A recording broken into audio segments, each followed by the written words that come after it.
Well, good morning. It's Tech for Senior, or good afternoon, or I guess wherever you are. It is Tech for Senior.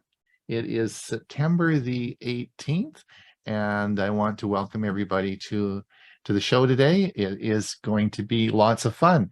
We have all sorts of interesting things happening, and some of our, as I said, Bob is back in the saddle, which is great. We missed you, Bob, so much. Thanks for coming back safely. As you know, this is a technology show, and we'll be talking. We have a big program for you today.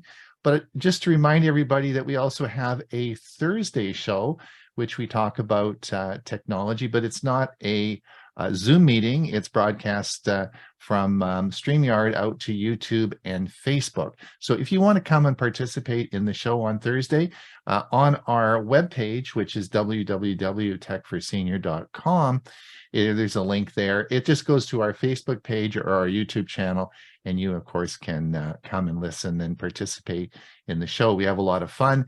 This week, we'll be talking about, of course, Amazon Prime Days, which are coming up, and Amazon just announced a whole bunch of new hardware that they're going to be releasing for Prime Days. So that's what we're going to be talking about this Thursday, and of course, all the weekly technology of the week. I want to thank everyone for coming. I haven't done that for a few weeks now, and it's my own mission, but I want to thank you for coming and being part of our show today, because it's your enthusiasm and support that keeps us going and keeps us making videos.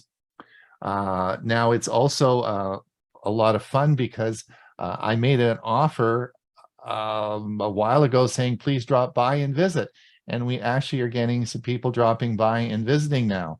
And this, I'm just going to share my screen. There, can you see that? Yep. There we go. So this is, of course, Jerry Smith. He visited us this weekend with, of course, his girlfriend, Dr. Helen Ron. And Jerry, of course, is sitting there in the broadcast chair, looking at all the technology we use to produce the show. He's looking a little bewildered, but he was very impressed. So I hope he had a good time. And then we have he was able to stay for lunch. So we had this is Dr. Helen Ron. She's actually a physician, and we talked medical doctor talk all afternoon. So she was a great delight. And here's Jerry sitting and having lunch on our balcony. So it's always lots of fun to have people come and visit. We had another couple came last week. So if you are in the area, you're over on Vancouver Island, please drop in and say hello. And if you can stay for lunch, I'm happy to cook up something for you. So we had a great time with Jerry and Helen on Saturday, and they've been longtime supporters of the show. So again, thank you so much for everyone for coming and keeping going in our fourth year.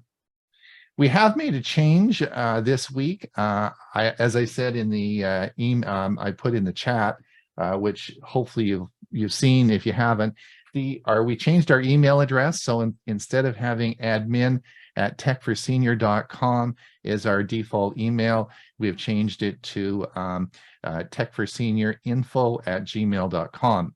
Details of that are in the newsletter, and it's also I put it in the chat. You don't have to write it down. And we use that email for when we send MailChimp out and stuff like that. We need a return email on there.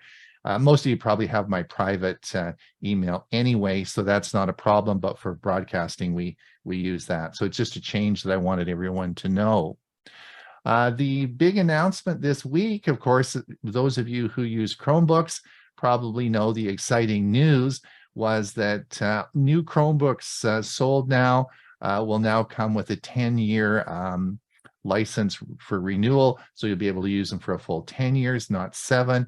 And if you're purchased a Chromebook after year 20 or 2020, then you get an added 2 years. So if you had an existing Chromebook you bought, it's a couple of years old, you instead of the 5-year, 7-year renewal now, they've added another 2 years on. And if you have a Chromebook, you'll understand what that all means. But that's all really, really good news. All right, Huey, you're getting better? A little bit. You're anxious. I check in on Huey regularly. I want to make sure he's in good health. So I'm still coughing. I'm still got a lot of congestion, but not nearly as bad as it was. There you go. And Bob, you're back. We're happy to see you back from your trip. That's great. Thank you. It was a nice trip. It was nice to visit with family and friends, but it's always nice to come back home. There's still no place like home. You got that right. That's right. All right. And Bill, you are giving a talk today. Unmute yourself. Unmute. He can't figure out how to do it because he's on a Mac. So Bill is giving a talk today on Windows storage, and he's doing it on his Mac. so if now you can figure out how to do it. So you're doing Windows storage on a Mac. This is sort of cool, Bill.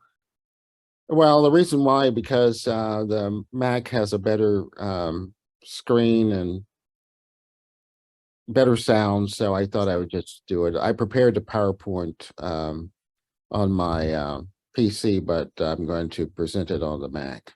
Right. And of course, we have Chris and Jim Guld here today. How are you guys doing? Doing well. How about yourself? Are you ordering the new iPhone? Does anyone you must be getting some new something. No. I just got the iPhone 14 Pro, so no, I'm not getting the 15 yet. Getting it. Well, I got a new MacBook for traveling.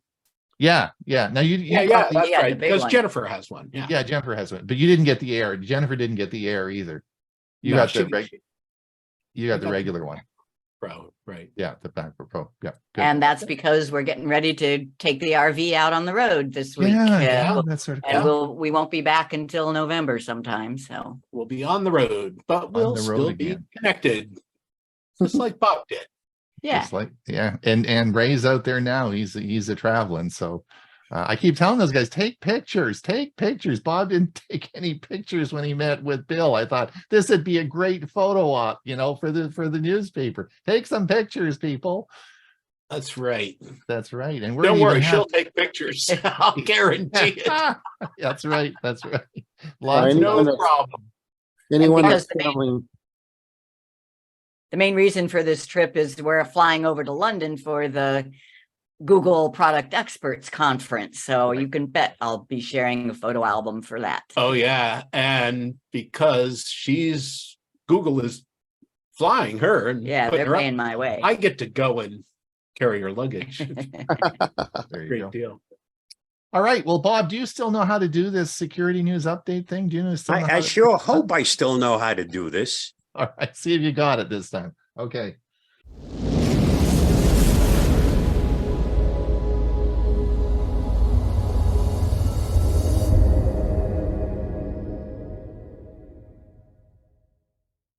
Here is my security news roundup for the week ending September 15th, 2023. Millions infected by spyware hidden in fake Telegram apps on Google Play.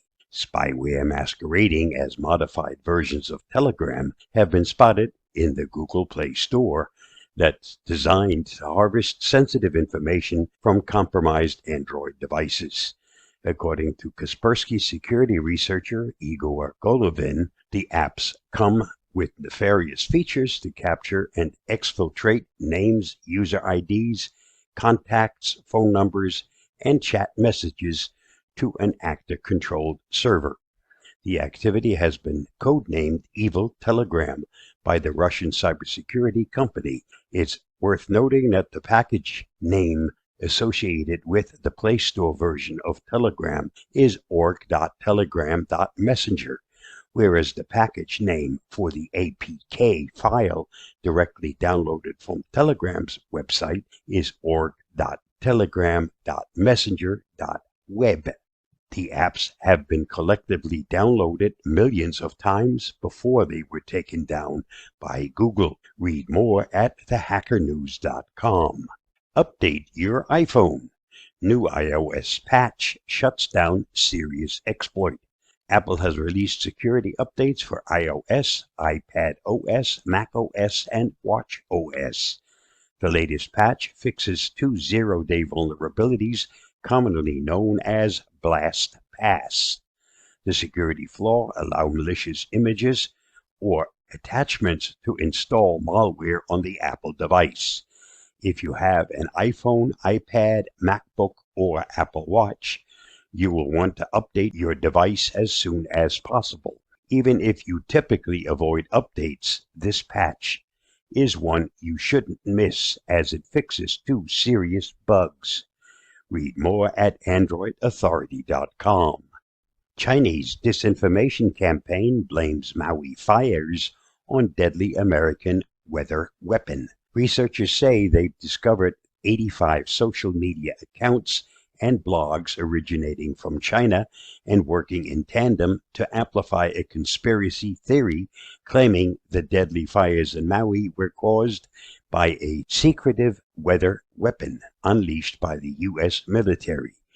NewsGuard says it traced the conspiracy theory back to a post on the Chinese platform called 163.com in early August.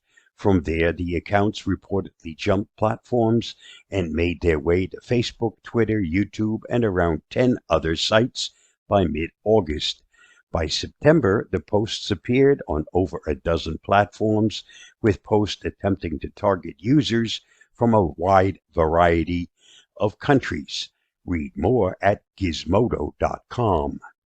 Microsoft releases patches for two new actively exploited zero-day flaws.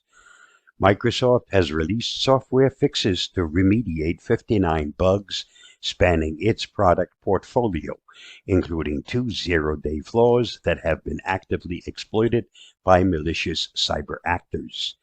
Of the 59 vulnerabilities, 5 are rated critical, 55 are rated important, and 1 is rated moderate in severity. The update is in addition to 35 flaws patched in the Chromium-based Edge browser since last month's Patch Tuesday edition, which also encompasses a fix for CVE 2023-4863, a critical heap buffer overflow flaw in the WebP image format.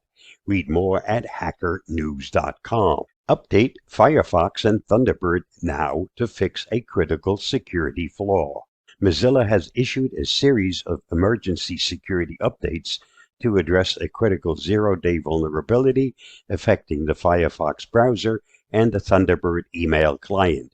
The vulnerability itself, tracked as CVE 2023-4863, is the result of a heap buffer overflow in the WebP code library, and this issue can lead to crashes or arbitrary code execution when malicious WebP images are opened. Mozilla acknowledged that this vulnerability has already been exploited in the wild. Make sure you update Firefox and Thunderbird to the latest versions if you use these Mozilla products. Read more at howtogeek.com. TikTok slapped with $367 million fine over bungled kids' data. It's been a long time coming, but TikTok has finally been found in breach of the European Union's General Data Protection Regulation in relation to its handling of children's data. Under the decision issued today by the Irish Data Protection Commission, the video sharing platform has been reprimanded and fined 345 million euros, which is $379 million. It has also been ordered to bring its offending data processing into compliance within 3 months. The decision found TikTok did not implement appropriate technical or organizational measures since it did not properly consider certain risks posed to under 13s who gained access to the platform, as a default account setting allowed anyone on or off TikTok to view social media content posted by those users. Read more at techcrunch.com. Recent cyber attack hits MGM resort hotel chain giant. In a shocking turn of events, MGM Resorts, one of the world's leading hospitality and entertainment companies, recently faced a severe security incident. MGM cyber attack forced the company to take drastic measures, shutting down its IT systems, and sent ripples through its properties, including iconic locations like Las Vegas. MGM Resorts, known for its luxury hotels and world-class casinos, found itself at the center of a cyber storm. On 9/11/2023, the company became the target of a malicious cyber attack, sparking a series of events that significantly disrupted its operations. Read more at ghacks.net. This week's must-see on my YouTube channel. A new feature in Windows Paint worth exploring. One button, background removal. Please watch my video on that topic by following the link listed. Did you know IBM created the first smartphone in 1994 called the Simon Personal Communicator? It was a combination phone and touchscreen personal digital assistant with a battery that lasted only about an hour. We've come a long way, baby. If all the water on Earth fell as rain at once, the entire planet would get 1 inch of precipitation. Let's not take ourselves too seriously. None of us has a monopoly on wisdom, thanks to Queen Elizabeth II. Just thought you might want to know. And that's a wrap for this week's Security News Roundup. Stay safe, stay secure, and I'll see you again next week. Thanks for watching and listening. Bye-bye.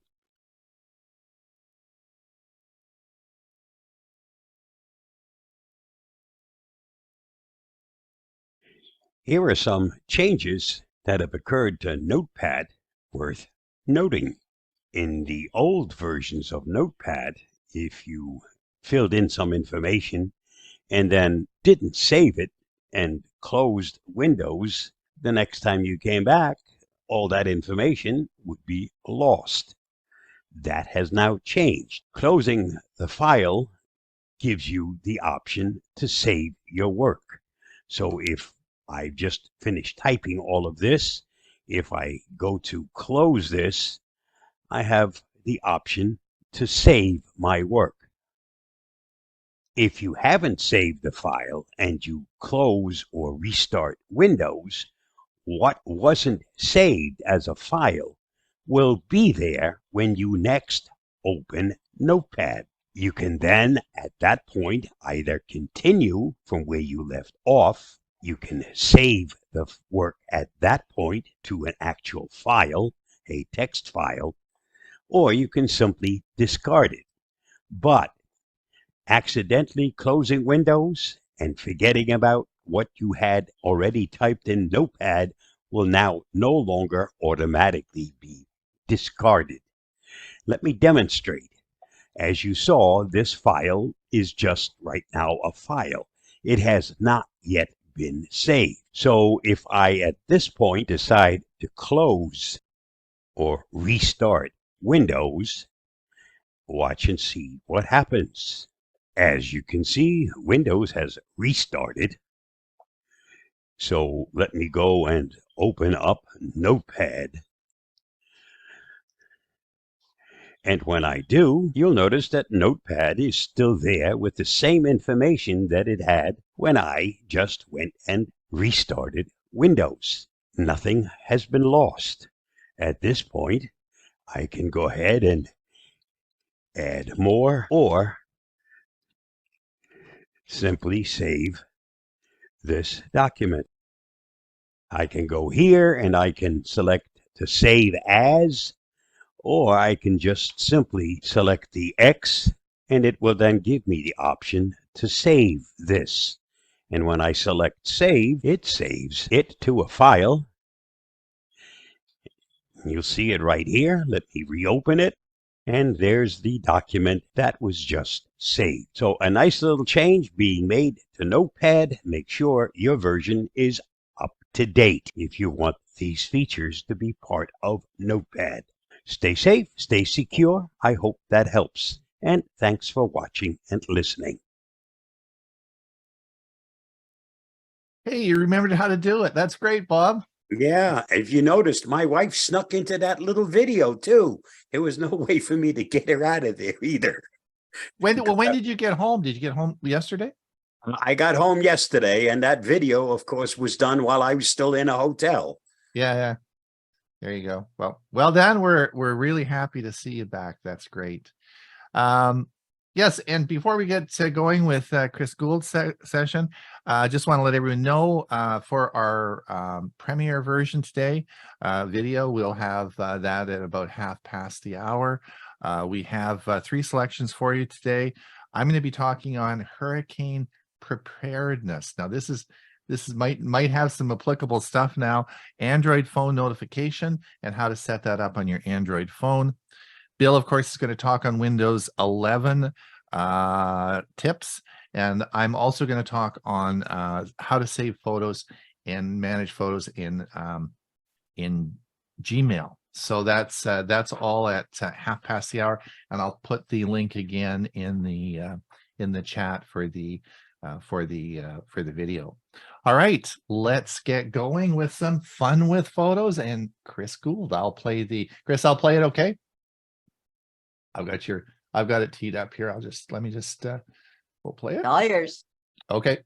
Today's question is, can I use Google Photos to edit my pictures, make them look better? My answer is a resounding yes. My first demonstration is going to be taking a selfie and just editing it on the phone right away. So let's say that I'm going to a reunion and they've asked me to submit a current photo, hopefully a professional looking one. I'm just going to use my phone and take a selfie. Now let's make that selfie look better. So I took that picture with my Samsung phone. The first thing to know is do not tap the little miniature in the camera app to edit it, because that will take you to the native app, the Samsung Gallery. You need to go out to the home page and then open Google Photos rather than Gallery. Now, if it was an iPhone that you used, same thing. Do not tap the miniature in the phone app. You need to go home and tap the Google Photos. Otherwise, it will be using the native Apple Photos app. Once you're in Google Photos, it works just the same on the Android as it does on the iPhone. So I'm going to open that picture and go into Edit. And notice right away, it took a second and then it shows this portrait. That's because Google Photos uses artificial intelligence. If this was a picture of a mountain, portrait would not be one of your options. Since it is, I'm going to try it. And notice how it brightens my face and it blurs the background. I think that's nice. Next, the organizers have said that these pictures should be perfect squares, so I'm going to crop it. I'm going to tap this little button to say I want it to be a perfect square, and there we go. I can still get closer if I want to.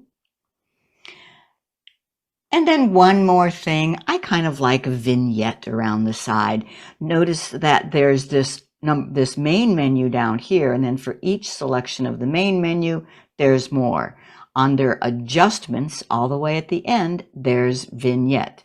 And I can adjust how much vignette I want, just a little bit. I like that. I can save a copy. And because all this was done right on my phone, I can immediately share it via email to whoever it was that said they needed the picture. The whole process took like 2 minutes. Next, I want to show you some more editing options on existing photos, and I'll finish by showing you a little bit of editing using the computer. Open Google Photos, and Here is a picture that's way too dark. The edit button is this one in the middle. You tap edit, and then enhance is their way of saying auto. So you just tap that and you have a very enhanced picture.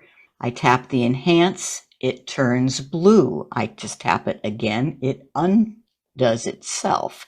And then there are two other options, warm and cool. You might even like warm better than enhance. And notice bottom right-hand corner here, I just save. And this photo has been shared that will now be edited. I could save a copy to make a whole other picture, but that gives me two pictures. I like just save. Well, this is on the device. You need to give permission to modify that picture on the device. Next picture. This needs to be straightened or rotated. You tap the edit, and that is crop. Notice that there's a horizontal bar here. It starts with suggestions, then crop, tools, adjust, and filters. And each one of those options has another row of options for it. Under crop, all you have to do is put your finger where the 0 is and drag this slider, and notice the grid that comes up. I can line the horizon up with the grid, and now that picture is straight. I will save it. Now it gives me an option to save or save as copy. I just want to save it. This picture needs a crop. That is our RV through the windshield of the people behind us. I have to tap it to bring the buttons up and then tap edit. This also, just like the last photo, I want to go into crop, but this time it doesn't need to be straightened. It just needs to be cropped. Notice the 4 dots on either end. I just drag. I can drag from the corner, or I can drag just up and down. Notice if I drag up and down, I can make it get real skinny. What if I didn't want that to happen accidentally? You tap this little button right here, and it will give you the options of what aspect ratio. So I like it to be 16:9. That fills my phone screen. And now I cannot make it skinny. It will adjust and remain a perfect ratio of 16:9. Once the frame is how I want it, I can move the picture around within the frame as well. When I'm done with the crop tool, you tap the check mark, and that's all I'm going to do to this picture. Save and save. This picture needs several changes. Let me tap on the edit. First, I want to crop and rotate. I'll rotate first, then I'll crop to I don't need as much road, and I want the mountain in the third. Now I think it should just look a little bit more colorful. Under adjustments, and then the top row, look at all of those. All the way over toward the right, there's something called pop. And then you have a slider to put more or less pop. Can you see what it's doing? It is just making it more colorful and more clear. It's making it pop. I like it. I tap done. I can also add a vignette. That just means darken the edges, kind of give it a frame. I like that. And long press to see your original, so you can tell whether or not you like what you've done. I do. I tap done and save and save. Now here's one that definitely needs to be lightened, but not all of the picture, just where the people are. There's so much in the shadows. Watch this. Tap edit, and it's under adjustments. Remember, there's a whole lot of adjustments. The first bunch is about brightness, and here we have one called shadows. That means just give me more light. As you increase the number, you get more light in the shadows. Now I can see them. I'm done with that. I think I will also give it a little bit of pop. and I can long press and see the original photo. There's the much better photo, and I save. Now, if for some reason I want to go back to my original with this one, I would go back into Edit and notice the revert down here. When I click revert, then it's back to the original photo and I can save that. Last, I want to show you editing using the computer. Now, your photos are not on your computer, they're in the cloud. So there's no software to install on your computer. You just go to a web browser and photos.google.com, making sure you're signed in with your account. I'm going to find that picture of the mountain and edit it using the tools on the computer, which are the same pretty much as the ones on the phones. There's the edit button. First, I need to crop and straighten. So all the same tools are here, they're just laid out differently. There's the crop and straighten, and you use your mouse instead of your finger. I point to the 0 and I drag over until it looks straight. I move a corner in to crop it, and then I look at other things like suggestions, enhance, adjustments, and pop. I like it. Long clicking on it will show you the difference that you've made. You save and you're done. So that is using it on the computer. And there is so much more. Make sure to watch some of the other videos, especially the one on Magic Eraser, and get good at editing. You can just play and keep making your pictures look better.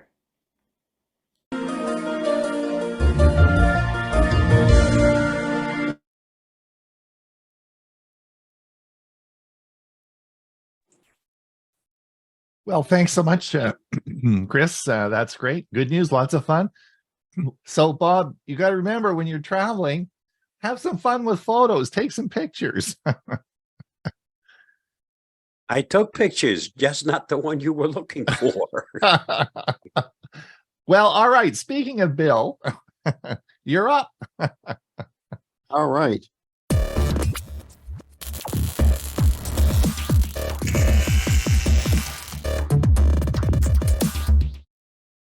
Storage Sense.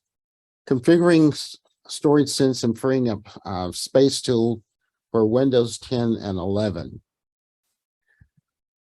Storage Sense is a built-in feature of Windows 10 and 11 that makes it possible for you to manage storage on your PC effectively. To put it in context, Storage Sense is similar to CCleaner, a popular utility software that cleans up temporary files, browser caches, and other unused data to free up disk space and improve system performance. Another popular software product, ℎ𝕝 Utilities, also includes a disk cleaner module to remove temporary files, junk files, broken shortcuts, and other unnecessary items to free up disk space and improve system performance. Wise Disk Cleaner is also another utility program that scans for and removes junk files, temporary files, and unused system files. It offers both a simple and an advanced mode to cater to different user preferences. It's worth noting that while these software applications offer similar functionality to Microsoft Storage Sense, each has its own unique features and user interface. If you have not customized Storage Sense yet, it was configured on installation of your Windows 10 and 11 with default settings. There are many benefits to using Storage Sense. It can automatically free up drive space for you by getting rid of items that you don't need, like temporary files and items in your recycle bin. Storage Sense will automatically free up space on your PC by deleting old and unused files from 3 locations: temporary files, recycle bin, and the download folder. It also works with OneDrive to automatically free up space by making locally available files that you aren't using available online only again. Storage Sense works on your behalf with very little setup and can be turned on with when your computer is out of storage space. The default grace period for deleting files from the recycle bin and downloads folder is 30 days, but you can change it in the storage settings for a longer period of time. What makes Storage Sense even better is that you can set up custom rules to define how you want your files stored or deleted and when they're allowed to be duplicated. So what are temporary files and why are they needed and when should they be deleted? Temporary files are files created by computer programs for various purposes during their operation. These files serve as placeholders for intermediaries and are meant to provide temporary storage for data that may be needed later. Here's why temporary files are needed and when they should be deleted. Programs often generate temporary files to store data temporarily while they are being processed. For example, when you open a document in a word processing software, a temporary file may be created to save your work as you edit it. These files ensure that the program has a safe and accessible space to store temporary data. Temporary files can also be created as backup copies or checkpoints in case something goes wrong during program execution. If an application crashes or you encounter an error, these files can be used to recover the previous state and avoid data loss. Temporary files also help optimize performance by reducing the workload on system resources. For example, web browsers use temporary files to cache web pages and images, allowing faster loading times when you revisit a previous access site. To delete temporary files, you can use the built-in tools like Microsoft Storage Sense in Windows 10 and 11, or disk cleanup in earlier versions of Windows. Then there's, of course, the third-party software utilities I mentioned earlier, CCleaner, Wise Disk Cleaner, or the disk cleaning features provided by system optimization software. Temporary files should be regularly deleted for the following reasons. Temporary files can accumulate over time and consume a significant amount of disk space. By deleting unnecessary temporary files, you can free up disk space, which improves overall system performance and allows you more storage capacity. Some temporary files may contain sensitive information, such as login credentials or temporary copies of confidential documents. Deleting these files reduces the risk of unauthorized access and data leakage. Programs also don't always clean up temporary files properly, leading to the accumulation of outdated and orphan files. Removing these files ensures that your system remains clutter-free and prevents potential conflicts or errors caused by leftover temporary data. To set up Storage Sense in Windows 10, you can follow these steps. From the Start menu, you can use the search.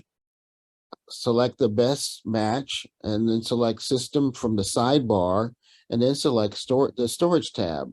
And under the Storage Management, click on Storage Sense, the Storage Sense toggle button to enable it. You also can click on Configure Storage Sense or Run It Now. You can set up custom rules to manage your disk space. To set it up in Windows 11, you can follow these steps. From the Start menu, again, use Settings, select the best match, select System from the sidebar, and then select the Storage tab. And under Storage Management, click the Storage Sense toggle button to enable it. Now, Storage Sense can be used to set up your custom rules to manage your disk space. Here's a screen capture of the Storage Sense in Windows 11. Another thing you might ask, whatever happened to the old Microsoft Disk Cleanup, and is it the same as Microsoft Storage Sense?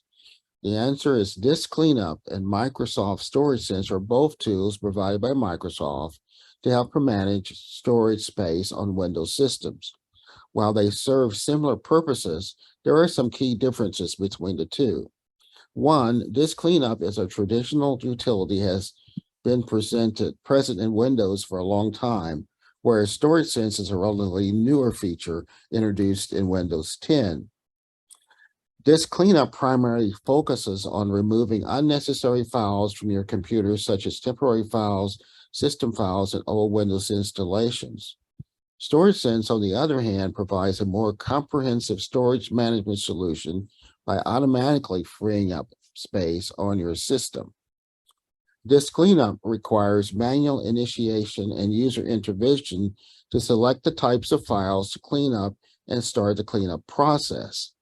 While StorageSense can be configured to run automatically and clean up files based on specific criteria, such as when your storage is running low or at regular intervals. StorageSense also incorporates more intelligent cleaning capabilities compared to disk cleanup. It can identify and remove additional types of unnecessary files, such as temporary files, old downloads, recycle bin items, and files in the downloads folder that hasn't been accessed for a specified time.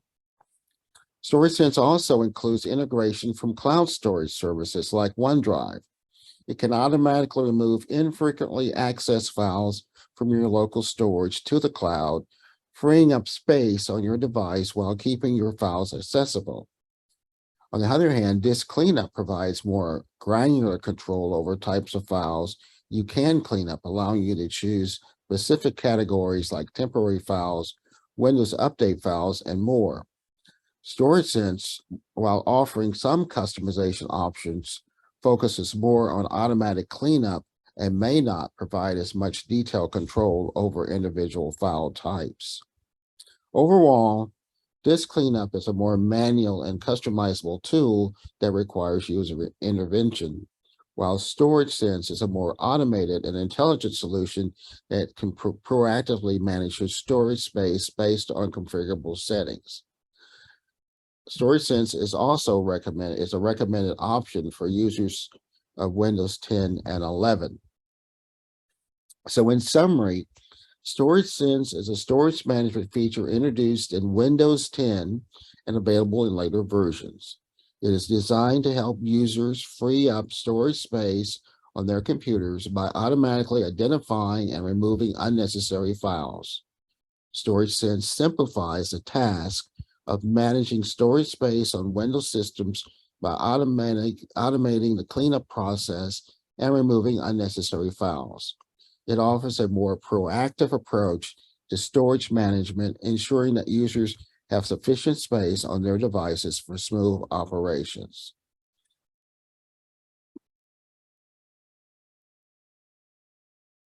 That concludes the presentation, and I return the floor back to Ron.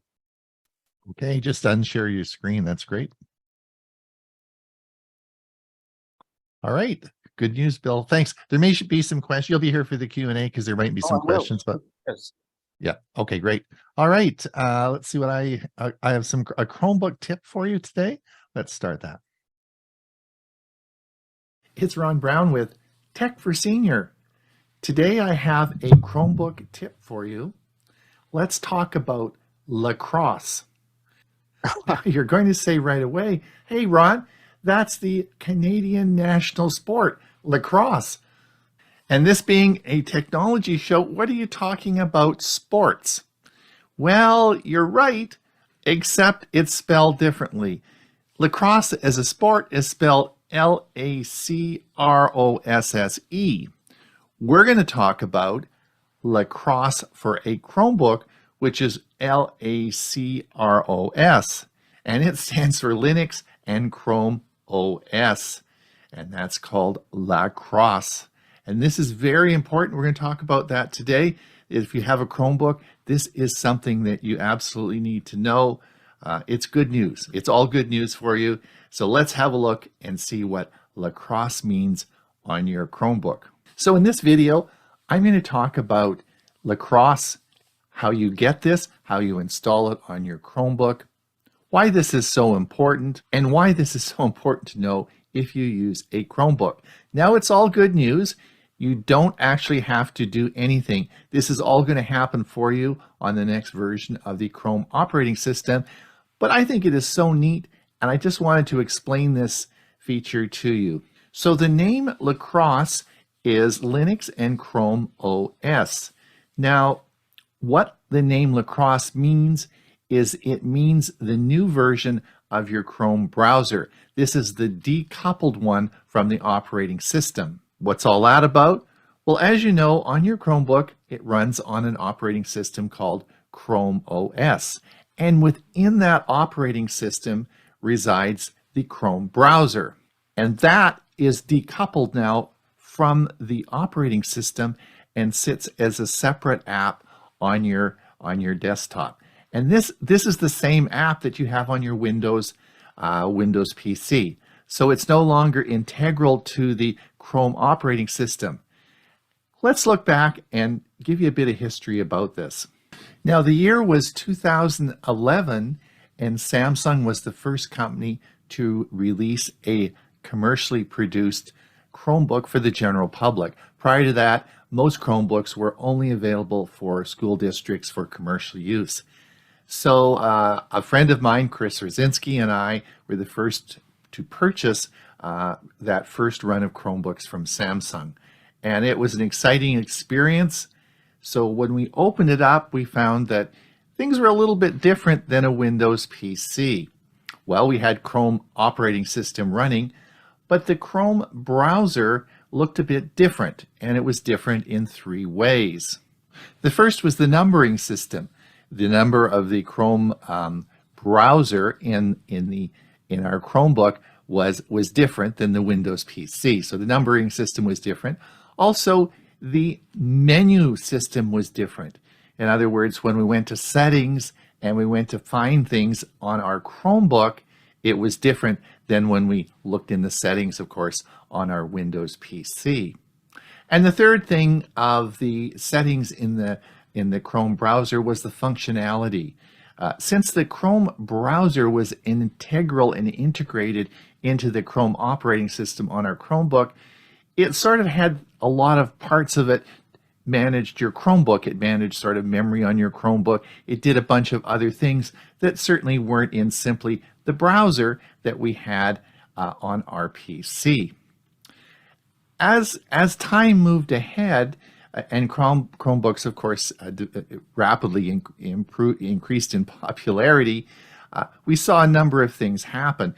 But if you go back to those early days, a lot was different. Even the Chrome browser for your Windows PC, we had upgrades maybe 3 or 4 times a year. This last year, we had upgrades every month, and now we get upgrades weekly to our Chrome browser that we use on our PC. Can you imagine that? Every week we get a new version. It's being upgraded so fast. And of course, we didn't see that on our Chromebook. Way back, we might have gotten maybe 1 or 2 upgrades on the Chromebook in the year because, of course, remember, when you want to upgrade the Chrome browser on a Chromebook, you had to actually reinstall the operating system and change the operating system. So it was an OS upgrade to get the Chrome browser up to speed. And the two never really matched. The PC browser was always a different version and never really, Chromebook browser never really caught up to the PC browser. So there's always a bit of a disconnect there. And over the past, 2 years, Google really worked hard to try and get the Chrome OS browser on our Chromebook to match the PC browser. And they did a pretty good job last year. They got it almost perfect. They did. They pretty much got the versions the same, and the menuing system the same. That was the big issue. Was the menuing systems were so different. But now we had, of course, the menu system the same on our Chrome browser, on our Chromebook. That was as was the Windows PC Chrome browser menu. But this was obviously a big struggle, and the solution really, which Google has been working on for some time, was to decouple the browser in the Chrome operating system and have it as the same browser that we use on a PC. Just put it as an app on the top of the operating system. Well, this is a lot bigger job than most people thought. Anyway, they did it, and I want to show you today how you can turn it on and use it. I have it on my my Chromebook now, and it works great. And we'll talk a little bit about that now. But that's the history behind why this is so important. We have now a Chrome browser that is exactly the same browser that you have on your PC. It's the same number, the same version. It'll be upgraded the same, and it's not integral or buried into the operating system. So I want to explain now how you can turn that on and some of the benefits of that. Okay, we're now back at my Pixelbook. This is the screen. Let's bring up the Chrome browser. So you'll see Chrome here at the bottom left. This is the browser associated with the Chrome OS 116. Let's bring it up. And in the search bar, we're going to enable two flags. And I'm going to show you how to do this. We're going to type Chrome, Shift : // flags. And this brings up our experimental menu. And what we're going to do up here at the top is we're going to type in hashtag Lacros, Lacros, and hit enter. Now you're going to see a bunch of options here. The only two that you need are the ones at the bottom here. As we come down, you'll see that Lacros is the only browser. We're going to turn this on.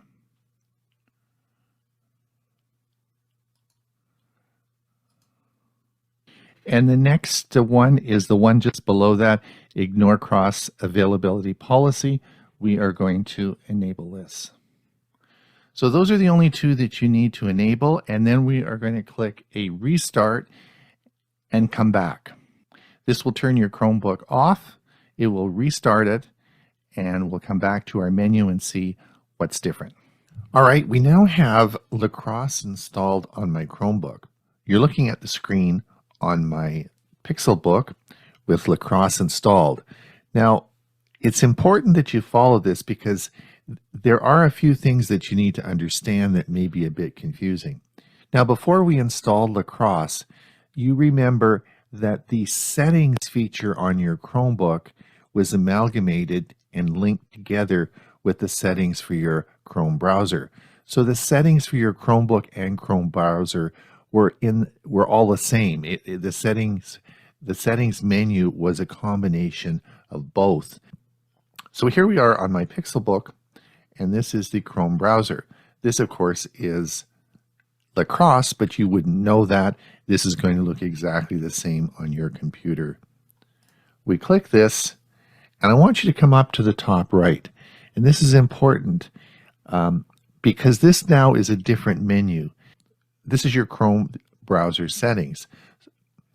So this is your Chrome browser. Let's click here and come down to settings. When we click settings, you'll see the settings all on the left side here, which of course are the settings that if you have a Windows PC, these are all the settings for your Chrome browser. And if we come down to the bottom here on the left, you'll see About Chrome.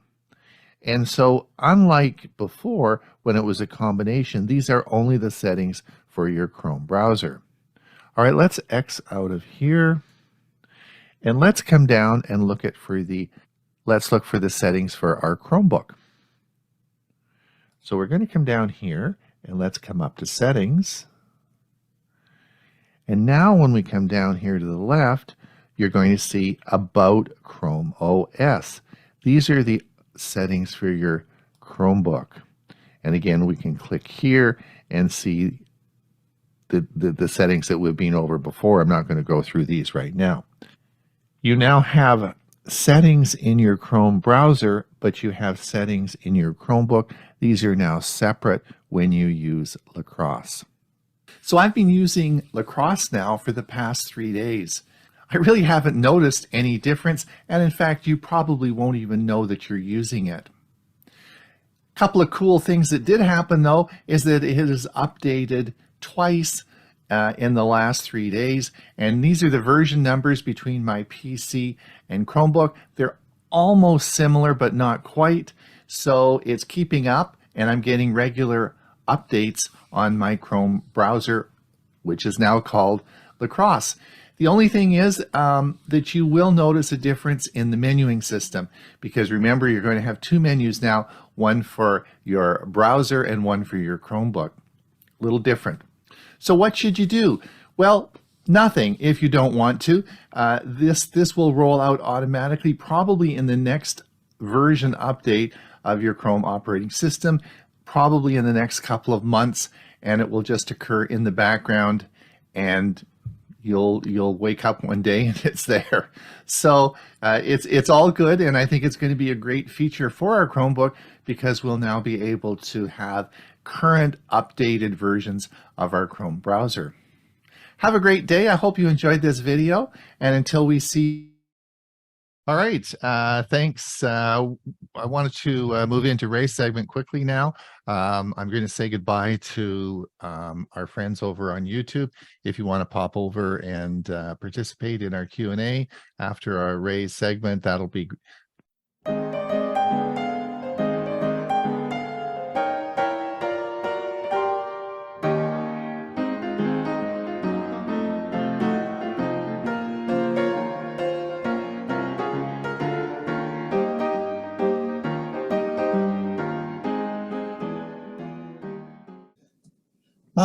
Okay. Here's a song I had known for a while, but did not really know the history. So let me just make a comment at first. And maybe it's me, but in this 21st century now, I'm finding it more and more difficult every time I hear music to tell the difference in genres between rock music and country music.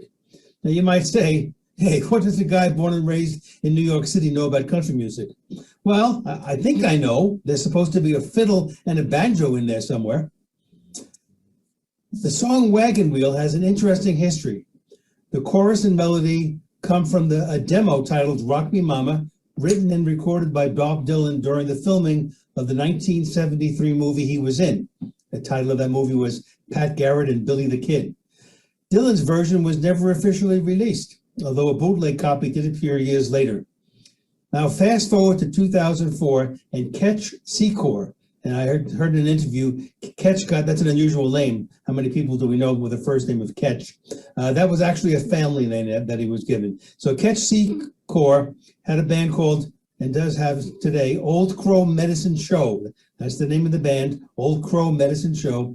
And he decided to write the verses for the song, but continuing to use Dylan's original chorus and melody. Well, Wagon Wheel has now become the signature song for this band, and while Dylan and Secor have legally agreed to be co-writers, all concur the roots and inspiration go back to early 20th century blues songs. So Wagon Wheel has taken on an international flavor as well. In 2012, English-Irish singer Nathan Carter released his version, but by far the most popular belongs to Darius Rucker, reaching #1 on the country charts and number 15 on the Billboard Hot 100 in early 2013. So the clip I'm going to show today is from the 2013 American Music Festival, and for me, this is what modern country music should sound like. Well, was that toe tapping or not? Wasn't that great? Yeah, that was great. Yeah. Yeah, that was good. Once we got it going, yeah, it was good. All right, listen, thanks everyone for coming. We're going to move into the Q&A session now. Don't forget, at 1:30, we'll have our premiere video, hurricane preparedness, on your Android phone. Be sure and watch that. And that'll be at 1:30. Don't forget our Thursday show coming up, talking about all the tech news of the week and Amazon's new announcement. So that'll be exciting. And then of course we'll be back again next Monday. If you have any questions about anything on the show, just put your hand up and we'll be able to ask them and answer them and so on and so forth. So, Bill, go ahead. You're muted. Unmute I yourself. unmute myself. I was just checking my Chromebook, and my version 116.0.5845.168 apparently has the browser decoupled from the operating system, and both the browser and the OS match. No. No. You're looking at the wrong thing. Yep. No. Yeah. Your browser has to be 117 That's something. right. Yeah, your browser will be 117. You will in fact you'll see when you look on there, Bill, if you look in these settings about Chromebook, you'll see your version. It should say Lacros. It'll say on there. Actually, Okay. and yours doesn't, and it would be the same because your browser, of course, will be 116, right? It's going to be the same. That's what Okay. I'm saying. When it's decoupled, it'll be 117. All Right. right. Okay. It'll be so I need to 117. Go and run the flag, because when I brought it up, I ended up getting, I have settings for Google Chrome OS and I have Right. settings for Google Chrome. Yeah. But You'll see when you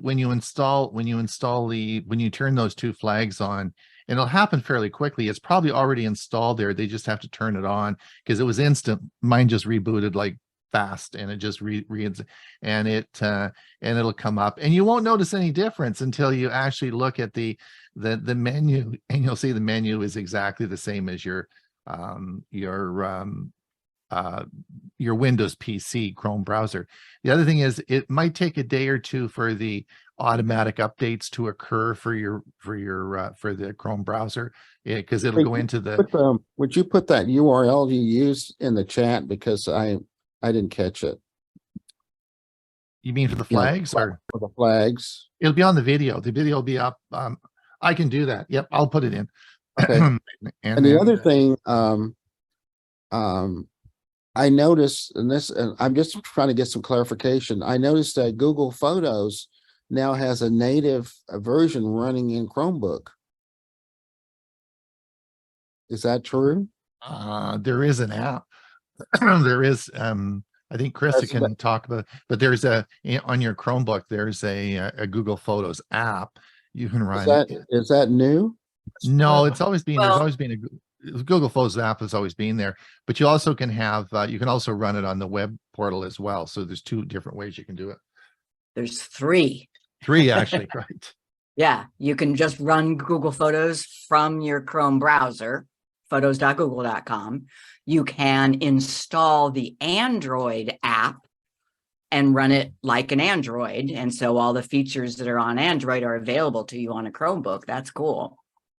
And the third way is the progressive web app, which is still just the web, but it doesn't have the browser bar on it. Okay. I was going to update my Chromebook. And they are confusing. Yeah, I was going to update my Chromebook presentation, and I noticed that because I've always said there's not any way of editing on a Chromebook natively unless you have something like Snapseed or one of the third-party apps. But now that you can almost do it, with Google Photos, it's kind of right. built Google Photos and Snapseed. There's still things that Snapseed can do that Google Photos can't. But yeah, you've always been able to edit photos using Google Photos on a Chromebook, either with the web version or the Android app. Okay. Because Chromebooks have the Play Store, which means they can run Android apps. Not all Chromebooks, though, right? I guess, but don't all Chromebooks now have the ability to run Play Store? Oh yeah, I mean they have for years, right? I mean well, but there were some that did not. But that's a long time ago. There were some early ones that did not. Yeah. Right. Okay. They do all now. So therefore, any Android app that you can run on your Android phone, you can run on Chromebook. And you should. Yeah. And as I said, with Lacrosse is don't worry about it. If it's just going to happen and you won't really know. It's really hard to know. I mean, you won't really know, but you will notice the menuing system will be different. And when you go to settings, and that's the confusing part that that will occur. But aside from that, it's really hard. They've done a very, very good job of setting it up. Chromebooks are coming of age. They're being advertised now for gaming. We're seeing advertisements on television now by Google saying, buy your Chromebook if you want to be doing any not PC gaming, any online gaming. There's a whole series of gaming Chromebooks that have come out, which is really interesting as well.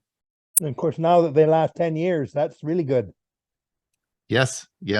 Now, most Chromebooks sold are laptops, and I failed to see how you're going to get 10 years out of a battery. But anyway, we'll see. I don't think it's going to work. I don't think that's going to work. But you can still keep running it with it plugged in. Well, not necessarily. Most you can't, because it's running it through the battery. And when the battery fails, your machine fails. That's like my Pixelbook, which is a $1,500 Pixelbook. It ain't going to run. It doesn't run on a battery. If that battery dies, it dies. You can't run it through the battery.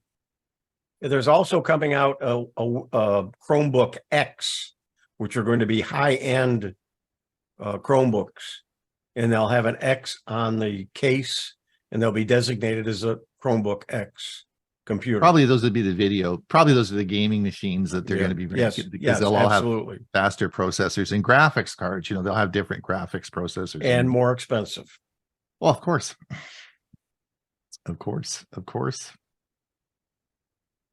I have a question for Chris that was asked of me, and I didn't know the answer. And I'm going to reword it a little bit so it'll fit in to how I'm answering him. He wanted to know, he edits pictures with Photoshop and it changes the date. If you do it using Google Photos, is there a way to maintain the same date on the changed photo? Google Photos does maintain the same date. Yeah, it doesn't change the date when you, yeah. If you edit the photo, it'll keep the original date. Yes. Even when you save a copy, I mean, I can check that, but yeah, so I'm looking at a photo on my phone that it was taken on September 16th, 2023. Okay. I edit it. I'm just gonna make it black and white just to make it something real easy to see that I changed. I edit it and I save. And I even save a copy. And now that copy, that black and white version, come on.